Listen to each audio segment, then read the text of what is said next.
Vous savez, cet épisode est vraiment conçu pour introduire le monde anglophone à ce qui se passe en France, parce que vraiment, nous n'en avons aucune idée. Nous n'en avons jamais eu aucune idée. Donc, commençons par un point sur lequel nous pouvons tous être d'accord. D'accord. Recevoir une lettre légale d'un président en exercice d'un pays étranger est extraordinaire. Tellement extraordinaire que cela n'a peut-être jamais eu lieu dans l'histoire de l'humanité. D'accord. Il y a un an, quand j'ai dit que je miserais toute ma carrière professionnelle, sur le fait que Brigitte Macron, l'actuelle première dame de France, est née homme, il y avait beaucoup de gens, bien sûr, qui ne me croyaient pas parce que cela semble fou. Mais même ces gens-là, grâce à la lettre fortement commentée d'Emmanuel Macron, qu'il avait fait rédiger par son équipe juridique et m'a demandé de ne pas rendre public, commencent maintenant à prêter un peu attention. Prenez ce commentaire d'Aviva Frey, un YouTuber canadien populaire et avocat. Il l'a écrit sous l'épisode concernant cette lettre. J'étais très sceptique au début que Brigitte soit un homme, mais je dois vous dire que les avocats de Macron commencent vraiment à me convaincre. D'un point de vue légal, c'était un geste incroyablement stupide de leur part, d'accord? Tout en refusant de dire clairement que Brigitte Macron, l'actuelle première dame de France, est bien née femme, ils ont utilisé toutes sortes de langage compliqué pour suggérer qu'ils pourraient me poursuivre pour diffamation en raison de petites erreurs que j'aurais commises dans mes reportages, d'accord? Essentiellement, ils ne répondaient qu'au pas au fond de l'affirmation. Brigitte Macron est née biologiquement mâle, mais ils attaquaient plutôt des choses comme, vous avez dit dans un rapport précédent qu'une photo de... La communion de Brigitte a été recolorisée. C'est faux. Ce reportage a causé de l'angoisse mentale à Brigitte. D'accord. Mais comme je l'ai dit, leurs avocats ont commis une erreur critique, car pour prouver la diffamation, il faut prouver que quelqu'un a agi avec un mépris téméraire pour la vérité, qu'ils connaissaient la vérité et qu'ils ont décidé de ne pas la rendre publique. Au lieu de cela, ils voulaient simplement diffuser des mensonges, ce qui est quelque chose que si vous regardez cette émission, vous savez que je ne fais pas, je ne m'y engage pas, tout le contraire. Donc, en m'envoyant une lettre légale, ils m'ont fourni involontairement une ligne directe, un lien direct pour demander à Brigitte Macron et Emmanuel Macron des questions incisives. Ils ne peuvent pas prétendre qu'ils n'ont pas vu nos questions, d'accord? La majorité des questions que nous leur avons posées étaient simplement oui ou non. C'étaient les réponses dont nous avions besoin avec la promesse que nous leur avions donnée, que si elles répondaient aux questions, nous rendrions compte complètement des faits. Donc, je veux vous montrer quelques-unes de ces 21 questions très simples que nous avons posées à Brigitte Macron afin que nous puissions utiliser notre plateforme pour mettre fin à son angoisse mentale. D'accord?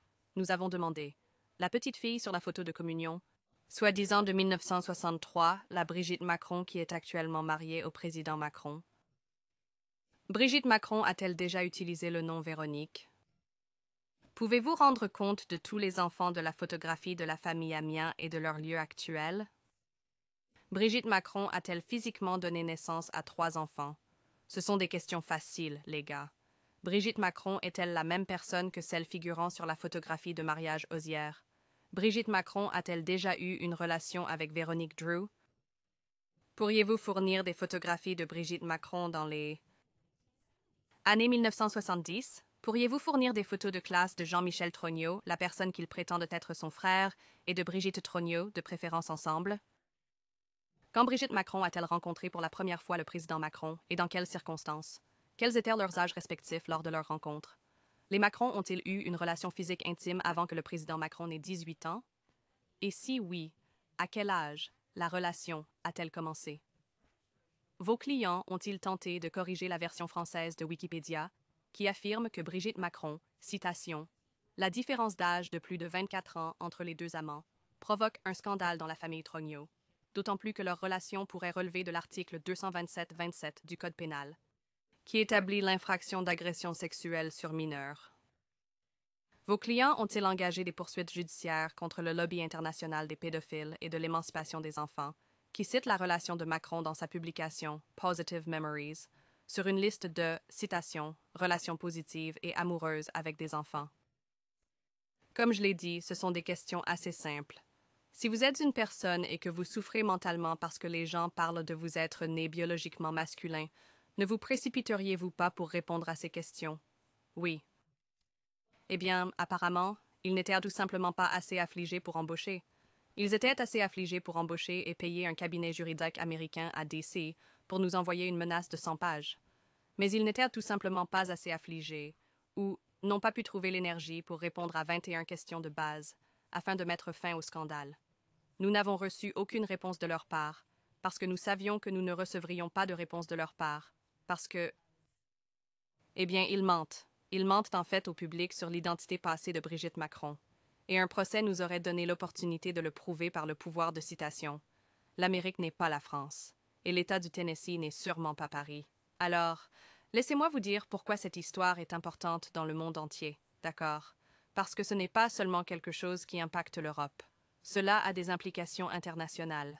Par exemple, le raid sans précédent sur la résidence de Donald Trump à Mar-a-Lago pour des documents qu'il avait pris de la Maison-Blanche. Vous vous souvenez de ça, n'est-ce pas? Regardez ce titre qui était dans The Guardian. Trump s'est vanté d'avoir des informations sur la vie sexuelle de Macron. L'inventaire de ce qui a été saisi à Mar-a-Lago a provoqué une panique transatlantique entre Paris et Washington. Pardon, quoi? Sur quoi aurait-il pu tomber concernant la vie sexuelle d'Emmanuel Macron qui aurait provoqué une panique transatlantique? Voici un titre de Rolling Stone dans le même esprit. Il dit que Trump s'est vanté d'avoir, je cite, des informations sur la vie sexuelle de Macron. Le FBI a saisi un document contenant des informations sur le président français lors de la perquisition à Mar-a-Lago. Cela pousse les responsables des deux pays à chercher des réponses. Oh, d'accord. Pourquoi seriez-vous stressé en tant que président? Qu'une simple mention de cela a déclenché une panique transatlantique, selon deux sources familières avec les déclarations passées de Trump. Les comportements soi-disant secrets de Macron, peu connus, n'ont fait qu'amplifier les préoccupations. Des responsables des deux pays ont cherché à déterminer ce que Trump savait sur Macron et le gouvernement français. Ils voulaient évaluer si ces informations constituaient une violation potentielle de la sécurité nationale. Ou si cela se résumait à un simple objet volé mais frivole. Oh, d'accord. Vous ne paniqueriez pas inutilement sans raison valable de le faire, n'est-ce pas? Et si Trump n'avait pas réellement des informations capables de bouleverser les choses, alors cela n'aurait pas d'importance. Donc, ceux qui paniquent doivent croire qu'il peut avoir de telles informations. Ça ne vous inquiéterait vraiment que si vous pensiez qu'il s'agit de quelque chose de potentiellement dangereux ou d'une nature vraiment sérieuse, n'est-ce pas? Et cela pourrait vraiment troubler les choses.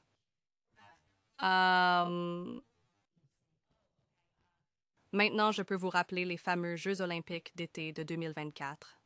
Oui, juste l'année dernière, où le monde entier a regardé des drag queens porter la torche olympique et réaliser la cérémonie d'ouverture. Les Macrons, à mon avis, ont explicitement menti dans leur lettre légale lorsqu'ils ont dit que cela ne mimait pas la scène. Ils ont dit que ce n'était pas satanique. D'accord, voici.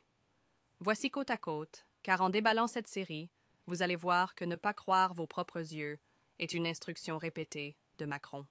La cérémonie comportait une scène inspirée de Léonard de Vinci à gauche et les Jeux olympiques de Paris à droite.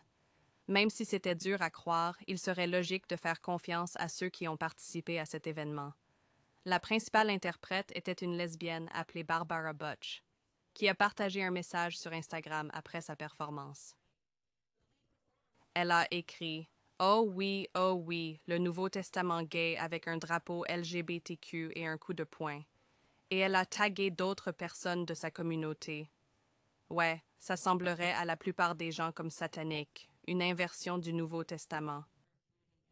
Mais après le contre-coup et après que les producteurs des Jeux olympiques aient déjà avoué à page 6 que cela devait être, la scène de Léonard de Vinci, ils ont tenté de faire marche arrière et d'affirmer officiellement que non. En fait, c'était un festin païen qu'ils imitaient. Ce que le grand public ignorait, c'est que Thomas Joly, qui était le directeur artistique de la performance, avait été choisi pour organiser cette cérémonie en présence de nul autre que la première dame Brigitte Macron, qui était allée le voir en 2022 à la première de sa comédie musicale Starmania, qu'il a produite. Emmanuel Macron, selon le Spectateur du moins, aurait alors personnellement ordonné à Joly de surpasser les Jeux olympiques de Londres. Donc je veux que vous ne vous trompiez pas. Lui et sa soi-disant femme étaient tous deux intimement impliqués dans la cérémonie. Alors que nous déballons l'histoire de Brigitte et Emmanuel, vous allez remarquer des thèmes étranges qui se répètent. Des scandales liés à la pédophilie et au transgendérisme, l'inceste. Et la perversion sexuelle semble simplement les suivre accidentellement partout où ils vont. En mettant de côté le fait que même si vous croyez que Brigitte Macron était une femme, et je vous dis qu'elle ne l'est pas, et vous ne le croirez plus à la fin de cette série, vous devriez accepter que son histoire d'amour avec Emmanuel Macron est complètement immangeable. Elle commence quand elle était une professeure de théâtre de 39 ans à l'école La Providence. et elle a vu un garçon de 14 ans, Emmanuel Macron, jouer dans une pièce, et c'était fini.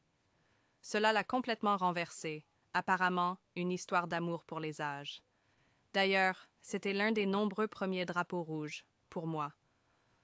Un garçon de 14 ans et une femme de 39 ans, je suis désolée, ce n'est pas une réalité. Ok, j'ai 35 ans. Vous savez à quoi ressemble un garçon de 14 ans? Les garçons ne terminent même pas la puberté avant d'avoir environ 16 ans.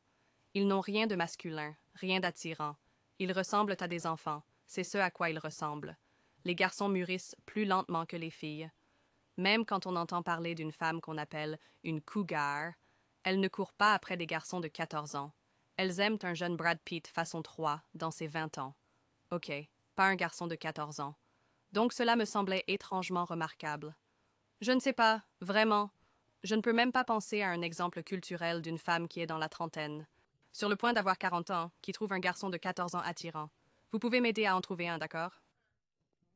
Donc, une fois que le couple a emménagé au palais de l'Élysée, qui est la Maison-Blanche française, des scandales étranges ont commencé à les suivre. Par exemple, pour une raison quelconque, il est devenu public que Brigitte Macron, qui se considère comme un peu une designer, voulait installer un pénis érigé avec des boules dorées pour devenir la nouvelle flèche de la cathédrale Notre-Dame. Oui, vous m'avez bien entendu. Voici un titre du Daily Mail pour le prouver. Brigitte Macron a soutenu un phallus érigé avec des boules dorées comme la nouvelle flèche pour la cathédrale Notre-Dame, affirme l'ancien ministre de la Culture de la France. Ce n'est pas une conspiration. L'ancien ministre de la Culture était Roselyne Bachelot. Elle a ouvertement admis que Brigitte Macron s'est opposée à ses designs modernes en janvier 2021. C'est un thème. Brigitte aime l'art décalé. C'est juste ce qu'elle aime. Tout comme lorsqu'elle a emménagé à l'Élysée, elle s'est immédiatement mise au travail pour redessiner des éléments qui avaient du sens pour elle. L'art a du sens. Juste un exemple, elle a choisi elle-même un tapis d'un artiste connu sous le nom de Claude Lévesque. Voilà, c'est une photo que nous vous montrons en ce moment de ce tapis choisi. Elle voulait vraiment s'impliquer. Et cette pièce était connue sous le nom de Black Sun. Voilà. Concernant Claude Lévesque, les gens ont commencé à souligner qu'il y avait beaucoup de sous-entendus pédophiles dans son travail. Un travail d'un homme qui, à travers diverses commandes, était devenu en quelque sorte cet artiste quasi officiel de la République française. Le Monde, et juste pour que vous sachiez, Le Monde, vous m'entendrez en parler beaucoup, c'est l'équivalent français du New York Times. Voici ce qu'ils ont écrit sur le mode de vie de Claude Lévesque. Je cite: Claude Lévesque fait référence aux adolescents autour de lui comme ses filleuls, neveux, assistants et même fils. Ces peluches et nounours qu'il emporte dans le monde entier, qu'il sort pour les repas et qu'il expose dans tous les recoins de ses deux maisons étaient, selon l'artiste dans ses interviews, je cite, donnés par des amis, des souvenirs trop intimes pour en parler. Son obsession pour le monde de l'enfance est vue comme une, entre guillemets, sublimation artistique, le fantasme de quelqu'un qui est bien plus à l'aise avec les enfants qu'avec le monde des adultes.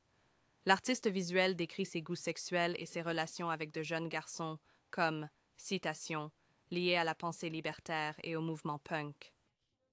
Si vous regardez de près, des allusions à ces relations interdites se trouvent dans toutes ses œuvres. Ici, il y aurait une citation de Le rat d'Aulnay de Michel Tournier, qui est un livre sur un type. Il a beaucoup de sous-entendus de pédophilie, juste pour que vous sachiez.